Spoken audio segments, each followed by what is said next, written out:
ടി20 ലോകകപ്പിൽ രോഹിത് ശർമ്മയ്ക്ക് കീഴിൽ വൈസ് ക്യാപ്റ്റനായിരുന്ന ഹാർദിക് പാണ്ഡ്യയെ ക്യാപ്റ്റനാക്കാതെ ശ്രീലങ്കയ്ക്കെതിരായ ടി20 പരമ്പരയിൽ സൂര്യകുമാർ യാദവിനെ ക്യാപ്റ്റനാക്കാനുള്ള കാരണം വിശദീകരിച്ച് സെലക്ഷൻ കമ്മിറ്റി ചെയർമാൻ അജിത് അഗർക്കറും മുഖ്യ പരിശീലകൻ ഗൗതം ഗംഭീറും ഇന്ത്യൻ ടീമിൻ്റെ ശ്രീലങ്കൻ പര്യടനത്തിന് തൊട്ടുമുമ്പ് നടത്തിയ വാർത്താ സമ്മേളനത്തിലാണ് ഇരുവരും ഇത് സംബന്ധിച്ച വിവാദങ്ങൾക്ക് മറുപടി നൽകിയത്.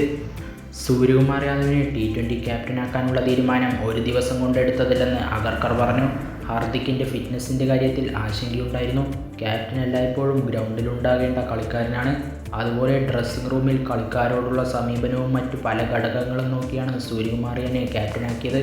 ടി20 ബാറ്റർ എന്ന നിലയിൽ സൂര്യയുടെ ബാറ്റിങ്ങിനെ കുറിച്ചും ആശങ്കയില്ല.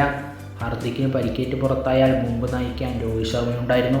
എന്നാൽ രോഹിത് ടി20യിൽ നിന്ന് വിരമിച്ചതോടെ ക്യാപ്റ്റന് പരിക്കേൽക്കുകയോ ഫോം ഔട്ടാവുകയോ ചെയ്താൽ പകരം ആരെന്ന ചോദ്യമുയരും.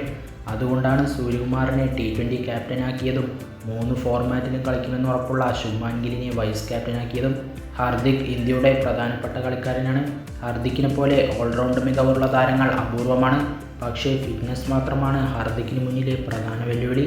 അതുകൊണ്ട് തന്നെ എല്ലായ്പ്പോഴും ടീമിലുണ്ടാകുമെന്ന് ഉറപ്പുള്ള ഒരു കളിക്കാരനെയാണ് ഞങ്ങൾ നോക്കിയത്. അങ്ങനെ വരുമ്പോൾ ടി20 ടീമിൻ്റെ കാര്യത്തിൽ അത് സൂര്യകുമാറാണെന്നും അഗർക്കർ വിശദീകരിച്ചു. ടി20 ക്യാപ്റ്റനാക്കിയെങ്കിലും സൂര്യകുമാറിനെ ഏകദിന ടീമിലേക്ക് ഇപ്പോൾ പരിഗണിക്കേണ്ട സാഹചര്യമില്ലെന്നും അഗർക്കർ വ്യക്തമാക്കി.